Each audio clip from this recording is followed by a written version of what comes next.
경인 중심 채널 헬로티비 뉴스입니다. 인천시가 코로나19로 경제적 어려움을 겪는 소상공인들에게 무이자 경영안정 자금을 지원합니다. 코로나19로 피해를 입은 소상공인이라면 1년간 무이자로 2천만 원까지 지원받을 수 있다고 합니다. 원태규 기자가 보도합니다. 인천시가 4월 1일부터 300억 원 규모의 무이자 경영 안정 자금을 지원합니다. 대상은 코로나19로 매출이 감소하거나 영업 악화 등 피해를 입은 소상공인입니다. 신용 평점이나 집합 제한 여부에 관계없이 업체당 최대 2천만 원까지 지원됩니다. 다만 이미 혜택을 받았거나 보증 제한 업종, 보증 제한 사유에 해당하는 경우는 지원에서 제외됩니다. 대출 상환은 1년 거치 4년 매월 분할 상환 방식이고 인천시가 1년간은 대출이자 전액을 직접 부담합니다. 이후에도 4년간 연 1.5% 금리를 시가 지원해 1% 수준의 금리 혜택을 받을 수 있습니다. 인천시는 인천신용보증재단과 농협은행, 하나은행과 이 같은 지원을 위한 협약을 체결했습니다. 시에 지금 어려움을 겪고 계시는 우리 소상공인 같은 많은 분들한테 이 적지만 하여튼 조금이라도 좀 도움이 됐으면 하는 바람이고 더욱 그 지역사회의 경제가 활성화하고 재난 극복을 위해서 더 역할을 다하도록 하겠습니다. 인천시는 이번 무이자 대출 지원이 소상공인들의 어려움을 해소하는 데 도움이 될 걸로 기대하고 있습니다. 또 지역 은행들에게 적극적인 추가 지원을 당부했습니다. 이 경영안정자금 뜻을 함께 해주셔서 너무 감사드리고 하여간 우리 소상공인 여러분들에게 큰 힘이 될 것 같습니다. 이번 3차 지원 접수는 4월 1일부터 지원 한도가 소진될 때까지입니다. 신청을 원하는 소상공인은 사업장이 소재한 인천신용보증재단 각 지점을 방문하거나 인천신보 홈페이지에서 온라인으로 신청하면 됩니다. NIB 뉴스 원태규입니다. 인천시가 올해 약 13만 4천 개의 일자리 창출을 목표로 합니다. 인천시는 2021년 일자리 대책을 수립했다고 1일 밝혔는데요. 대책은 4대 분야 65개 실천 과제로 구성되어 있습니다. 인천시는 우선 공공주도 일자리 사업에 약 900억 원을 투입하고 신중년 일자리 사업도 강화할 계획입니다. 인천역 뉴딜 사업에 약 5,600억 원을 투입해 고부가 가치 미래 일자리를 창출한다는 방침입니다. 박남춘 인천시장은 양질의 일자리 창출을 위해 모든 역량을 집중할 것이라며 연말에는 나아진 경제, 고용 상황을 시민 여러분께 보여드리겠다고 강조했습니다. 부천의 올해 목표 고용률이 전년보다 0.5% 늘어난 65.5%로 최종 결정됐습니다. 부천시는 1일 올해 고용률을 달성하기 위해 이른바 부천형 시스템 일자리를 가동한다고 밝혔습니다. 시스템 일자리는 스마트 도시 안에서 청년 일자리를 확대하는 것과 함께 특화 산업을 구축하고 소상공인 영업 활성화를 돕는 것이 목표입니다. 부천은 또 웹툰 융복합센터 등을 건립해 4차 산업 분야 일자리를 확대하고 정부 3기 신도시인 대장지구 산업단지 조성 등을 추진할 계획입니다. 5년 이상 진행됐던 부천 소사 도시재생 사업이 모두 마무리됐습니다. 부천시는 1일 지난 2016년 국토부 공모사업에 선정됐던 소사 본동 일대 원도심 재생 사업이 지난 2월 종료됐다고 밝혔습니다. 사업 추진 결과 지역 내 비어있는 점포가 30% 이상 줄었고 소사 종합시장 방문객도 늘어나는 효과가 있었다고 설명했습니다. 또 정지용 향수길과 먹거리타운 등이 형성되면서 유동인구가 30% 가까이 늘어났다고 덧붙였습니다. 부천시는 본 사업은 끝났지만 앞으로도 주민주도의 후속 관리를 이어간다는 계획입니다. 김포시가 31일 경기도 공공배달앱 서비스인 배달특급을 오픈했습니다. 김포시 배달특급은 기존 배달앱 서비스와 달리 광고비가 없고 중개수수료는 1%에 불과해 소상공인들의 수수료 부담을 줄일 수 있는데요. 이용자들은 지역 화폐를 사용할 경우 최대 15%까지 할인받을 수 있습니다. 김포시는 3월 30일 기준 1,471개 업소가 김포페이에 가맹했다고 밝혔습니다.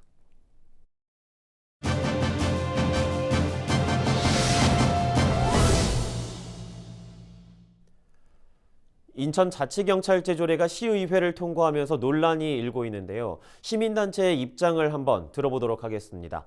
장재만 인천평화복지연대 사무국장 전화 연결돼 있습니다. 안녕하십니까? 네, 안녕하세요.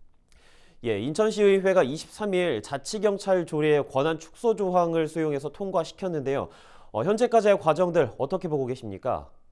네, 시민사회는 인천자치경찰제가 17개 시도 중 분권자치의 모범이 될 수 있도록 조례안의 입법 예고 시기부터 이견서 제출 등 노력해왔습니다. 시민사회가 제출한 의견 중 일부만 반영되어서 통과된 이번 조란에 대해서 매우 유감스럽게 생각하고 있습니다. 예, 그렇군요. 요구의 일부만 지금 받아들여졌기 때문에 유감스럽다라고 이야기를 해주셨습니다. 인천 평화복지연대 측에서는 해당 조례가 통과된 이후에 그래서 비판 성명을 냈다고 들었는데 어떤 문제가 있다고 보고 계십니까? 우선 자치경찰제 관련 조례 심사 보고서에도 사무조정과 관련해서 지방자치법에 따라 조례 재규정은 지방자치단체의 고유 권한이므로 임의 절차로 규정함이 타당하다고 판단됨으로 적시되어 있습니다. 이에 상임위에서도 개정할 필요가 있는 경우를 개정해야 할 경우 필요시로 수정 의결하였습니다. 하지만 경찰 반발로 결국에는 원안으로 통과를 시켜 향후 자치권의 침해가 발생할 요지를 남겼습니다. 또한 자치경찰위원회 위원장에 대한 공개 검증 절차와 인천시의 내 자치경찰위원회 구성에 대한 민주적이고 통정한 절차도 마련되지 않았으며 시민 참여에 대한 방안도 마련되지 않았습니다.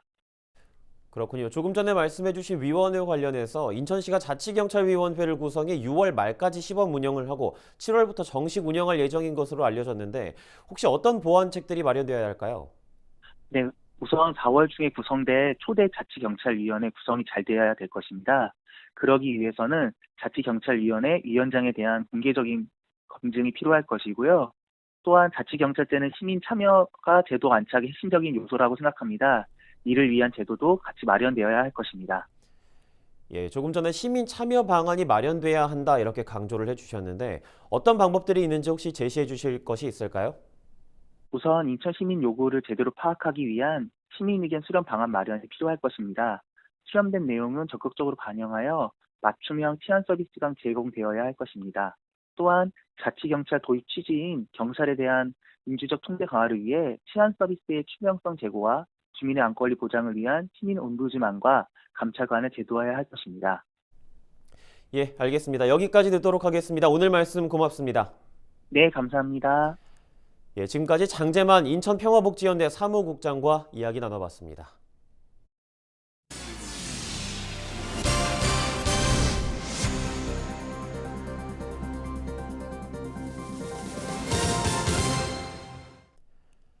부천 지역 오랜 현안 가운데 하나인 상동 특고암 논란의 매듭이 드디어 풀렸습니다. 지난 수요일 한전과 부천시 그리고 주민들이 갈등을 매듭하는 협상 테이블에 앉았습니다. 이정하 기자의 보도입니다. 주민 건강에 피해를 끼치지 않는 깊이로 송전선을 매설하고 전자파가 측정될 경우 차단 시설을 설치한다. 부천 상동 특고암 논란이 드디어 5년 만에 마침표를 찍었습니다. 당초 주민 요구한 대로 한전과의 협상이 타결됐습니다. 지역 정치권, 주민들이 나서 협의에 물꼬를 튼 겁니다. 30m 밑으로 파서 34만 5천 볼트의 이 송전선을 깔아라 이렇게 주문을 했는데 그 주민이 그대로 받아들이신 겁니다. 우리 건강과 우리 안전은 우리가 보호해야 되겠다. 주민들이 고생하셨지만은 결과는 좋게 끝났다고 생각합니다. 늦어도 오는 2027년까지 34만 5천 볼트의 송전선로를 설치하는 한편 전력군의 전자파 실태 조사를 부천시와 한전, 주민들이 공동으로 진행한다는 내용입니다. 이 조사를 통해 전자파가 기준치 이상 검출됐을 때 차단 장치, 이른바 차폐 시설을 마련하는 방안도 포함됐습니다. 오랜 기간 입장 차이를 좁히지 못했던 한전도 협약에 동의했습니다. 우여곡절은 있었지만 오늘 서로가 이해하는 가운데 사업을 할 수 있게 돼서 정말 다행스럽게 생각하고 국민의 건강이나 안전이나 이런 문제는 양보할 수 없는, 타협할 수 없는 중요한 가치라고 생각됩니다. 한전은 과거 부천을 비롯한 서부 권역에 추가 전력 공급이 필요하다는 이유로 경기도 광명에서 인천 부평까지 17.4km 구간에 초고압 송전선로를 매설하겠다고 발표했지만 주민들은 거세게 반발했습니다. 한전이 공사비 등을 이유로 부천 상동부터 부평 삼산 지역을 통과하는 2.5km 구간에는 지하 8m 깊이로 전력구 터널을 추가하겠다고 계획했기 때문입니다. 고압선이 지나게 될 구간에 상동 일대 학교 10여 곳과 통학로가 있어 문제는 심화됐습니다.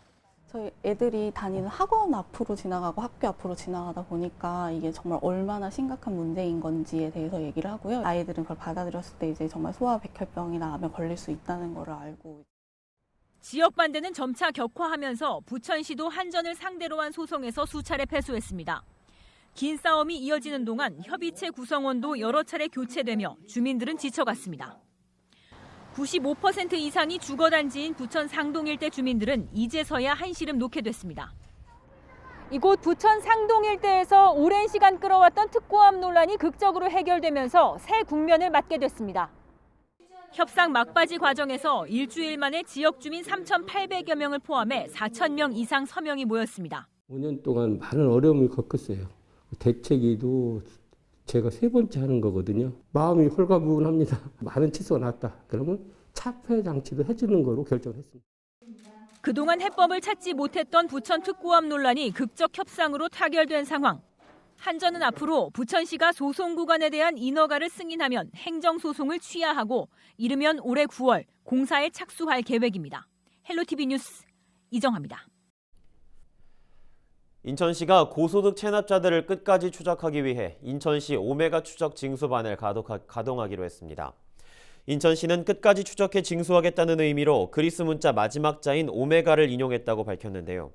오메가 추적 징수반은 500만 원 이상 지방세를 체납한 개인 1,366명과 법인 331곳을 집중 조사할 예정으로 이들이 체납한 금액만 321억 원에 달한다고 설명했습니다. 인천시는 추적 조사 과정을 유튜브 영상으로도 제작해 악질 체납자들의 백태를 낱낱이 공개하겠다는 방침입니다. 인천시가 3월 8일부터 19일까지 실시한 남동 국가산업단지 폐수배 수출업체 특별단속에서 43개 업체를 적발했습니다. 적발 업체들 중 한 화장품 원료 제조업체의 폐수에서는 특정 수질 유해물질인 디클로로메탄이 기준치의 2,600배가 넘게 나왔고 한 도금업체의 폐수에서 특정 수질 유해물질인 시안이 기준치의 7배가 넘게 나왔습니다. 인천시는 폐수 배출 허용 기준을 초과한 업체들에게 개선 명령과 함께 초과 배출 부과금을 부과하고 특정 수질 유해물질을 배출 허용 기준의 7배에서 2,600배 이상 초과한 2개 업체를 조업 정지시켰습니다. 당초 경기도 경제과학진흥원 유치에 주력할 예정이었던 김포시가 목표를 바꿔 경기도 여성가족재단을 유치하는 데 집중하기로 했습니다. 김포시는 여성가족재단을 유치할 경우 전문 인력을 통해 지역 교육 정책을 바꾸거나 여성 친화 도시로 성장하는 데 도움이 될 것으로 보고 있습니다. 한편 경기도는 지역 균형 발전을 위해 오는 5월까지 경기도 여성가족재단을 비롯한 7개 공공기관을 이전하겠다는 계획을 밝힌 바 있습니다. 김포시가 국토안전관리원과 협력해 건설 현장 안전관리를 강화합니다. 김포시와 국토안전관리원 수도권지사는 30일 업무 협약을 맺고 건설 현장 안전관리를 위한 협업체계를 구축하기로 했습니다. 이번 협약에 따라 두 기관은 안전관리에 대한 정보와 기술을 교류하고 실제 건설 현장 안전점검에 동행하거나 결과를 공유할 계획입니다. 올해 부천의 주차 면적이 일부 늘어나게 될 전망입니다. 부천시는 31일 도심 주차난 해소를 위해 예산 327억 원을 투입해 주차장 1,000여 개 면을 추가 설치한다고 밝혔습니다. 새로 설치되거나 면적이 늘어나는 주차장은 고강동 고리울 동굴시장, 심곡동 부천 상공회의소 인근 등입니다. 지난해 말 기준 부천에 등록된 자동차는 30만 7천여 대로 부천시는 오는 2030년까지 주차 면적을 최대 130%까지 확대한다는 계획입니다. 부천 상공회의소는 31일 제48회 상공의 날 기념식과 함께 회장단 2취임식을 개최했습니다. 부천 상공회의소는 이 자리에서 17대 조천용 회장의 임기를 마무리하고 후임 김종흠 신임 회장의 취임을 알렸습니다. 김 신임 회장은 취임사를 통해 부천 상공회의소는 그동안 지역 상공인들의 경쟁력 강화를 위해 노력해왔다며 앞으로도 상공인들과 소통에 힘쓰겠다고 포부를 밝혔습니다. 또 이후 열린 제48회 상공의 날 기념식에서는 16명의 지역 기업인들의 표창을 받았습니다. 헬로티비 경인뉴스가 준비한 소식은 여기까지입니다. 저희는 언제나 여러분과 함께하겠습니다. 지금까지 시청해주신 여러분 고맙습니다.